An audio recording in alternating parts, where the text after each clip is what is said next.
नमस्कार दोस्तों, IAS prep YouTube channel पर आपका फिर से बहुत बहुत स्वागत है। यहाँ पर हम कक्षा 6 की भूगोल की एनसीईआरटी का डिस्कशन कर रहे हैं। 6 चैप्टर ऑलरेडी हो चुके हैं। ये आज 7वां चैप्टर है। हमारा देश भारत। हमारा देश भारत है, तो बहुत ज्यादा इंपॉर्टेंट ये चैप्टर भी है। भारत की ही तरह जैसे विश्व में भारत का इंपॉर्टेंस बढ़ रहा है, ऐसे ये चैप्टर भी बहुत ज्यादा इंपॉर्टेंट है। हर परीक्षा में इससे प्रश्न पूछे जाते हैं। फैक्ट्स है लेकिन बहुत ज्यादा नहीं है। अगर आप सही से इसको समझ लेंगे, दिमाग में बैठा लेंगे, तो सारे प्रश्न सही हो जाएंगे। बहुत सही से इसको पढ़िएगा।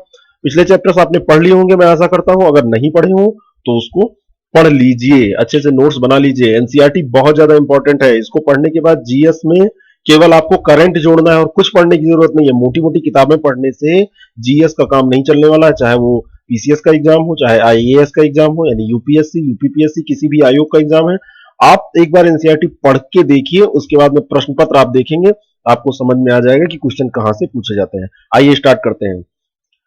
पहली लाइन से ही पढ़ते हैं। भारत एक बहुत बड़े भौगोलिक विस्तार वाला देश है। उत्तर में यह हिमालय के ऊंचे शिखरों से घिरा है और पश्चिम में अरब सागर, पूर्व में बंगाल की खाड़ी तथा दक्षिण में हिंद महासागर भारतीय प्रायद्वीप के तटों पर लहराते हैं। अब यहाँ पे आ गया प्रायद्वीप, और तो सब समझ में आ गया। प्रायद्वीप क्या होता है? तो प्रायद्वीप वह स्थल भाग होता है जो 3 तरफ से जल से घिरा होता है।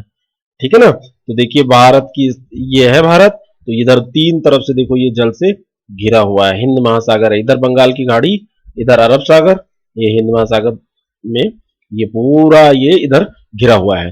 भारत का क्षेत्रफल इंपॉर्टेंट 32.8 लाख वर्ग किलोमीटर। वेरी इंपॉर्टेंट, डायरेक्ट पूछ लिया जाता है। उत्तर में कश्मीर से लेकर दक्षिण में कन्याकुमारी तक लगभग 3200 किलोमीटर। यानी कि अगर भारत को देखें तो ऐसे, सॉरी ये टेढ़ी लाइन हो गई, ऐसे ये 3200 किलोमीटर है, ये 3200 किलोमीटर। और इसके बाद में अगर पूर्व से पश्चिम ऐसे देखें इसको, तो लगभग ये 2900 किलोमीटर। ये बिल्कुल एग्जैक्ट नहीं है, लेकिन तब भी आपको इतना याद है तो बहुत है। तो ये वाली हो गई और ये वाली याद रखिएगा, पूछा जाता है प्रश्न।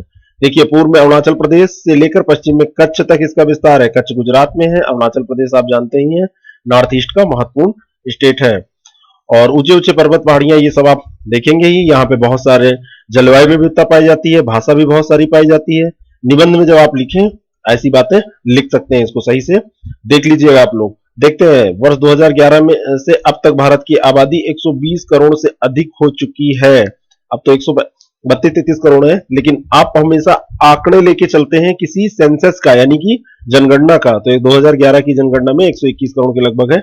इससे 120 से अधिक आप लिख सकते हैं। ये चीन के बाद विश्व का दूसरा सबसे अधिक जनसंख्या वाला देश है। नंबर 1 चीन है, सेकंड पे भारत है। और 2030 के बाद में लगभग इसको माना जा रहा है कि हर हाल में प्रथम स्थान प्राप्त करेगा, जो अच्छी बात नहीं है। जनसंख्या में प्रथम स्थान प्राप्त करना अच्छी बात नहीं है। आइए स्थिति देखते हैं। भारत उत्तरी गोलार्ध में स्थित है। मैंने आपको अक्षांश और देशांतर वाले चैप्टर में बहुत अच्छे से समझाया था। अगर आपको समझ में नहीं आ रहा है तो वो चैप्टर खोल के आप इसी क्लास का, कक्षा 6 का, आप उसमें प्लेलिस्ट में जाएंगे, यूट्यूब की प्लेलिस्ट में जाएंगे, तो वहां रीड विथ अस एक फोल्डर है, उसमें कक्षा 6 की एनसीईआरटी ऐसे क्लास 6 फिर स्लैश का साइन और बाद में क्लास लिखा हुआ है और चैप्टर का नाम लिखा है। तो आप अक्षांश देशांतर वाला चैप्टर पढ़ लीजिए अगर समझ में नहीं आता है तो। देखिए भारत उत्तरी गोलार्ध में स्थित है। कर्क रेखा मैंने बताया था 23.5 डिग्री उत्तरी अक्षांश को कहते हैं। देश के लगभग मध्य भाग से होकर गुजरती है और दक्षिण से उत्तर की ओर भारत की मुख्य भूमि का विस्तार 8 डिग्री 4 मिनट उत्तर से 37 डिग्री 6 मिनट उत्तर अक्षांशों के बीच में है। और पश्चिम से पूर्व देखिए 68 डिग्री 7 मिनट पूरब तथा 97 डिग्री 25 मिनट पूर्वी देशांतरों के बीच में है। तो आप इसको याद रखिएगा। ये प्रश्न भी पूछा जाता है, कहीं पे आप लिखते समय लिख भी सकते हैं, इंटरव्यू में भी पूछा जा सकता है, बता सकते हैं। अगर हम विश्व को पूर्वी और पश्चिमी गोलार्धों में बांटे तो भारत की स्थिति किस गोलार्ध में होगी? बताइए किस गोलार्ध में होगी? अगर ये पृथ्वी है और इसको पूर्वी पश्चिमी बांट दें तो भारत कहां होगा? मैंने आपको बताया था कि यहां, यानी कि ये इस हिसाब से उत्तर में, इस हिसाब से पूर्वी गोलार्ध में। तो पूर्व उत्तर में है तो पूर्व पश्चिमी बांटेंगे तो पूर्वी गोलार्ध में पड़ेगा। और बहुत बड़े देशांतरीय विस्तार लगभग 29 डिग्री के कारण यहाँ 2 छोर पर स्थित स्थानों के स्थानीय समय में बहुत, ये भी मैंने आपको समझाया था कि यहां से यहां लगभग 30 डिग्री यानी 29 डिग्री है और 15 डिग्री में 1 घंटे हो जाता है। 15 डिग्री में 1 घंटे हो जाता है। ठीक है, तो 30 डिग्री में 2 घंटे का, यानी अरुणाचल प्रदेश और गुजरात में 2 घंटे का टाइम का हो जाता है। लेकिन हमारा जो टाइम का निर्धारण किया जाता है, हमारा समय का निर्धारण किया जाता है उत्तर प्रदेश के मिर्जापुर के पास से ये रेखा गुजरती है। ठीक है, तो उससे 82.5 डिग्री पूर्वी देशांतर से हम टाइम का निर्धारण करते हैं और जो ग्रीनविच से 5.5 घंटे आगे है।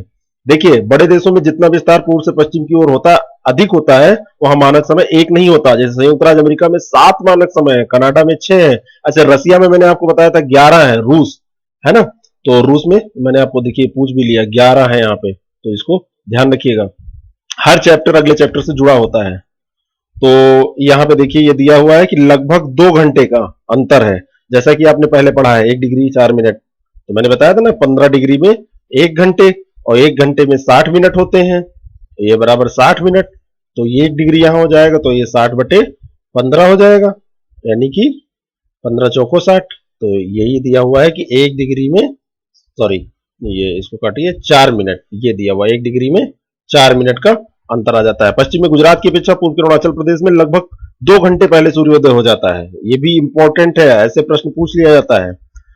और 82.5 डिग्री पूर्व देशांतर से स्थानीय समय को भारत का मानक समय कहते हैं। इस यामोत्तर को भारत का मानक यामोत्तर भी कहते हैं। तो ये आप उस चैप्टर से रिलेट करके पढ़ेंगे, आपको बिल्कुल सही से समझ में आ जाएगा। अगर समझ में आ गया है तो बहुत बढ़िया है। भारत के पड़ोसी देशों के बारे में आइए देख देते हैं। तो 7 देशों की स्थलीय सीमाएं इनकी इसकी सीमाओं से जुड़ी हुई हैं। देखो, अफगानिस्तान से यहाँ पे जुड़ा हुआ है, पाकिस्तान से बड़ी सी सीमा लगती ही है, विवाद भी है। विवाद वाली सीमा मेन ये है, थोड़ा बहुत विवाद यहाँ पे है। फिर आप आ जाइए चीन, ठीक है, नेपाल है ही है आपका, भूटान है ही है, ठीक है, इधर बांग्लादेश है और यहाँ म्यांमार है। तो 1 2 3 4 5 और ये 6 और 7 देश ये हैं। और फिर एक श्रीलंका यहाँ पे, ये बीच में थोड़ा सा ये जलीय भाग आ जाता है, तो ये जुड़ा हुआ है। आगे हम बढ़ते हैं, इसमें कुछ समझना नहीं है, बस आपको बहुत सही से इसको याद करना है। और ये हमारा भारत का मैप है जिसमें स्टेट बटे हुए हैं। फिर इनमें वे कौन कौन से देश हैं जिनकी सीमाएं समुद्र से नहीं जुड़ी हुई हैं? कौन कौन से देश हैं जिनकी सीमाएं समुद्र से नहीं जुड़ी हैं? दक्षिण में समुद्र में स्थित 2 द्वीप श्रीलंका और मालदीव हमारे पड़ोसी हैं। पाक जल संधि भारत को श्रीलंका से अलग करती है। देखो, पाक जल संधि है, प्रश्न सीधा पूछा जाता है। बताइए, आईएएस में प्रश्न कक्षा 6 की एनसीईआरटी से पूछा जाता है। तो ये जो पाक जल संधि है, यहाँ पे पाक जल संधि है, ठीक है, तो ये अलग करती है। और कौन कौन से ऐसे हैं जिनकी सीमा समुद्र से नहीं जुड़ी है, ये देश पूछ रहा था। तो पाकिस्तान की जुड़ी हुई है, बांग्लादेश की जुड़ी, म्यांमार की जुड़ी हुई है, भूटान की नहीं जुड़ी, नेपाल की नहीं जुड़ी, चीन की नहीं जुड़ी, और यहाँ पे अफगानिस्तान जो था, यहाँ पे कनेक्ट हो रहा था, तो उसकी भी, ये अफगानिस्तान की भी नहीं जुड़ी हुई है।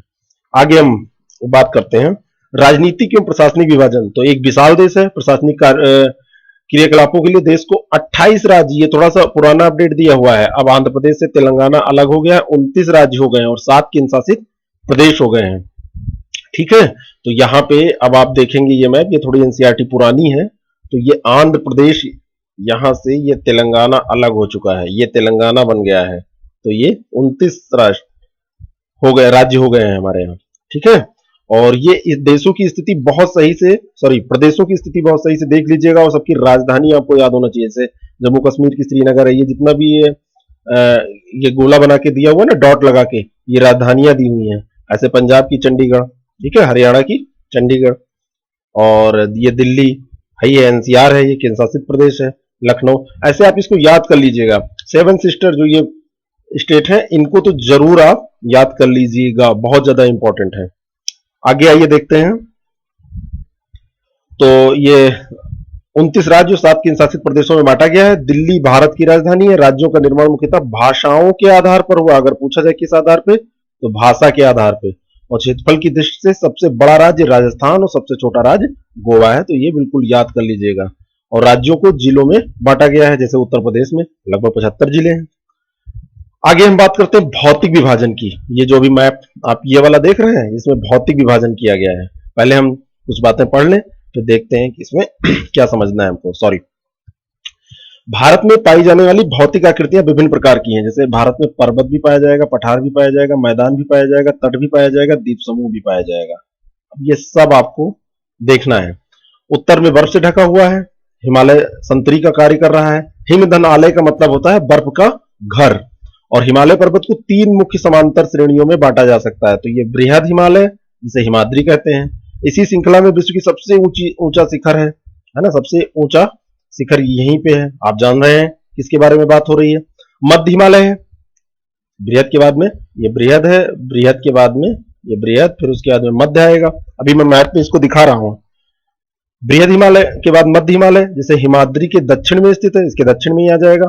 बहुत से लोकप्रिय पहाड़ी यहाँ पे हैं, और 5 पहाड़ी स्थानों के नाम का यहाँ पता लगाना है, अभी हम देख लेंगे। शिवालिक सबसे दक्षिण में स्थित श्रृंखला है, फिर ये शिवालिक आपकी सबसे दक्षिण में स्थित श्रृंखला है।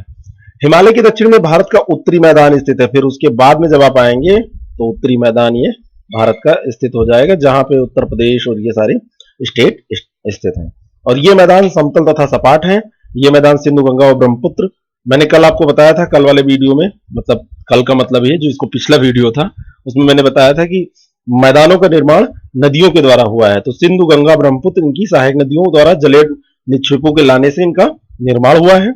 और ये कृषि के लिए बहुत उपजाऊ है, क्योंकि उपजाऊ ये नदियों के द्वारा उपजाऊ मिट्टी यहाँ पे लाई जाती है, यही कारण इन मैदानों में जनसंख्या अधिक है। सबसे पहले क्या होता था, जहां पे अच्छे से कृषि हो जाती थी, आदमी वहां पे घर बना लेता था, रहने लगता था, तो इन मैदानों में कृषि बहुत ज्यादा आसान थी। तो देखिए जनसंख्या घनत्व भी यहीं पे ज्यादा मिलता है, जनसंख्या घनत्व यहीं पे ज्यादा है। भारत के पश्चिमी भाग में भारतीय महामरुस्थल स्थित है। आइए अब इसको थोड़ा सा देख लेते हैं, उसके बाद में मरुस्थल पे चलते हैं। देखिए हिमालय की स्थिति तो ये है ना, ये देखिए एक एक करके हम यहाँ पे समझते हैं। ये बृहद हिमालय और मध्य हिमालय और शिवालिक हिमालय में आपको दिखाने जा रहा हूं। तो बृहद हिमालय, ये हिमालय है, बृहद हिमालय, मध्य हिमालय और ये शिवालिक हिमालय, ये शिवालिक है, ठीक है। ये देखिए शिवालिक लिखा हुआ। उसके बाद में कह रहा था यहाँ पे उत्तरी मैदान चालू हो जाता है, तो ये मैदानी एरिया है। ये गंगा ब्रह्मपुत्र के उससे बना हुआ है, उनके जलोढ़ निक्षेपों से बना हुआ है, इसलिए बहुत ज्यादा उपजाऊ है। इतनी बातें हमने समझ ली हैं। आगे हम चलते हैं। फिर ये दिया हुआ है कि भौतिक विभाजन हम देख रहे थे, तो फिर दिया है कि भारत के पश्चिमी भाग में भारतीय महामरुस्थल, महामरुस्थल बहुत बड़ा मरुस्थल, यह शुष्क, गर्म एवं रेतीला है और यहाँ वनस्पति की मात्रा बहुत कम है। मरुस्थल में वनस्पति नहीं होती है, तो ये स्थिति आइए हम देखते हैं। तो ये देखिए भारतीय मरुस्थल यहाँ पे स्थित है, ये अरावली श्रेणी है, अरावली श्रेणी के उत्तर पश्चिम में ये भारतीय मरुस्थल स्थित है, ठीक है ना। यहाँ बालू ही बालू है, और ये आप लगभग देख चुके हैं इस मैप को, और मैं अभी थोड़ा सा डिस्कस कर लूंगा जो इसमें दिया होगा उसके बाद में। आगे बढ़ते हैं। उत्तरी मैदानों के दक्षिण में प्रायद्वीपीय पठार स्थित है, उत्तरी मैदानों के दक्षिण में प्रायद्वीपीय पठार स्थित है, और इसकी आकृति त्रिभुजाकार है, और इसका धरातल काफी ऊंचा नीचा है। इस क्षेत्र में बहुत सारी पहाड़ी श्रृंखलाएं, घाटियां ये सब मिलती हैं, और इसके उत्तर पश्चिम में अरावली श्रृंखला स्थित है। अभी भारतीय जो मरुस्थल हम देख रहे थे उसके अरावली के उत्तर पश्चिम में था, तो उसी की बात हो रही है। उसके बाद में ये स्थित है प्रायद्वीपीय पठार। तो ये जो विश्व की, इसके उत्तर पश्चिम में अरावली जो श्रृंखला है, ये विश्व की सबसे पुरानी श्रृंखला है। डायरेक्ट यहां से प्रश्न ऐसे पूछ लिया जाता है कि सबसे प्राचीन श्रृंखला कौन सी है, उसमें अरावली दिया होता है। बिंदु एवं सतपुड़ा भी महत्वपूर्ण श्रृंखलाएं हैं। इन श्रृंखलाओं से होकर नर्मदा एवं तापी नदियां बहती हैं, तो इन श्रृंखलाओं से होकर बहती हैं, बहुत ज्यादा इंपॉर्टेंट है नर्मदा और तापी नदियां, नोट कर लीजिए। ये पश्चिम की तरफ बहने वाली नदियां हैं जो अरब सागर में गिरती हैं, और इस पठार के पश्चिम में पश्चिमी घाट एवं सह्याद्री तथा पूर्व में पूर्वी घाट स्थित है। और पश्चिमी घाट का विस्तार एक समान रूप में है, जबकि पूर्वी घाट बीच में टूटा फाटा है। तो ये भी ध्यान देने की बात है, आगे समझ में आएगा कि क्यों ध्यान देना चाहिए इन सारी बातों पे। और इन पठार में खनिज बहुत सारे मिलते हैं, कोयला और लोहे का प्रचुर भंडार है। आइए देख लेते हैं इसको मैप में। ये देखिए, ये कह रहे हैं कि ये जो अरावली पर्वत श्रेणी है, इसके बाद में यहां हम आएंगे तो त्रिभुजाकार में ये प्रायद्वीपीय पठार है, त्रिभुजाकार में ये प्रायद्वीपीय पठार का पूरा ये नीचे तक ये हिस्सा है। ये विंध्य श्रेणी है, ये सतपुड़ा श्रेणी है, इसके बीच में ये नर्मदा और ये तापी नदियां बह रही हैं, अभी हमने डिस्कस किया है। ये देखिए, ये पश्चिमी घाट है, ये पूर्वी घाट है। ये कह रहे हैं ये निरंतर बना हुआ है, ये कटा फटा है, ठीक है। और यहाँ पे बहुत सारी ये नर्मदा तापी नदियां कहाँ गिर जाती हैं, खंबात की खाड़ी में गिर रही हैं, जो अरब सागर का हिस्सा है। और हमने यहाँ पे क्या बात की थी, लगभग ये मोटी मोटी बात हो गई। ये जो पठार है ये खनिज संसाधन की दृष्टि से बहुत ज्यादा इंपॉर्टेंट है, और यहाँ पे लोहा, कोयला, ये सारे खनिज मिलते हैं, सब यहीं तो मिलते हैं भारत में, और कहाँ मिलेंगे। आगे देखते हैं। पश्चिमी घाट के पश्चिम में तथा पूर्वी घाट के पूर्व में तटीय मैदान स्थित है, और पश्चिमी तटीय मैदान काफी संकरे हैं, और पूर्वी तटीय मैदान क्या है, अपेक्षाकृत चौड़े हैं। तो ये कह रहे हैं कि जो पूर्वी तटीय मैदान है, ये मैदान पूरब की तरफ, ये काफी चौड़े हैं और ये काफी सकरे हैं। ये पतला है ये वाला, और ये काफी थोड़ा सा चौड़ा है इसकी अपेक्षा। ये बात हो गई। आगे बढ़ते हैं। अब यहां पे देखिए एक इंफॉर्मेशन दी हुई है कि ये देखिए, गंगा ब्रह्मपुत्र नदियां विश्व के सबसे बड़े डेल्टा का निर्माण करती हैं। बहुत इंपॉर्टेंट है, विश्व के सबसे बड़े डेल्टा का निर्माण करती हैं, जिसे सुंदर वन का डेल्टा कहते हैं। तो पूछा जाएगा सुंदर वन का डेल्टा किससे बना हुआ है, तो गंगा एवं ब्रह्मपुत्र नदियों से बना हुआ है। इस डेल्टा की आकृति त्रिभुजाकार है, ये भी इंपॉर्टेंट है। डेल्टा वह स्थल भाग है जो नदी के मुहाने पर बनता है, जहां नदियां समुद्र में प्रवेश करती हैं, उस जगह को नदी का मुहाना कहा जाता है। जैसे ये समुद्र है और यहाँ पे नदी गई, यहाँ प्रवेश कर गई समुद्र में, नदियां समुद्र में जाके मिल ही जाती हैं, तो इसको ये मुहाना कहा जाता है। यहीं पे डेल्टा का निर्माण होता है। तो आगे देखते हैं। महानदी गोदावरी, कृष्णा तथा कावेरी बंगाल की खाड़ी में गिरती हैं। ये नदियां अपने मुहावने पर उपजाऊ डेल्टा का निर्माण करती हैं। बंगाल की खाड़ी में गंगा एवं ब्रह्मपुत्र नदियों के मुहाने पर सुंदरबन डेल्टा स्थित है। तो ये देखिए नदियां देख लेते हैं एक बार हम, यहाँ पे सब दी हुई हैं। देखिए ये महानदी नदी है, ये गोदावरी है, ये कृष्णा है और ये कावेरी है। ये देखिए सब बंगाल की खाड़ी में गिर रही है। इधर आके देखिए ना, ये साइन जो बना होता है तीर, ये इधर यानी नदी गिर रही है। और इधर देखिए नर्मदा तापी गिरी थी, और ये ब्रह्मपुत्र नदी है, इधर से गंगा नदी आई, तो इसका डेल्टा का निर्माण यहाँ पे हो रहा है। तो ये सुंदर वन का डेल्टा है, ठीक है ना, यहाँ पे हो रहा है सुंदर वन का डेल्टा है। आगे हम बढ़ते हैं। यहाँ पे देखिए दो इंफॉर्मेशन ये छूटी थी, जलोढ़ निक्षेप और सहायक नदी। तो जलोढ़ निक्षेप क्या होता है, नदियों के द्वारा लाई गई बहुत महीन मिट्टी होती है तथा बेसिन में निक्षेपित कर दी जाती है। और सहायक नदी एक नदी या सरिता है जो मुख्य नदी में किसी भी तरफ से आकर मिलती है तथा अपने जल को मुख्य नदी में विसर्जित कर देती है। जैसे ये गंगा नदी आ रही है और यहां से इसमें कोई भी नदी आप मान लीजिए इलाहाबाद में आके ये यमुना इसमें मिल गई। अब यमुना अगर यहाँ आके मिल जा रही है तो इसकी सहायक है, क्योंकि इसके बाद में इसका अस्तित्व खत्म हो गया। आगे ये दोनों केवल ये गंगा ही रह गई।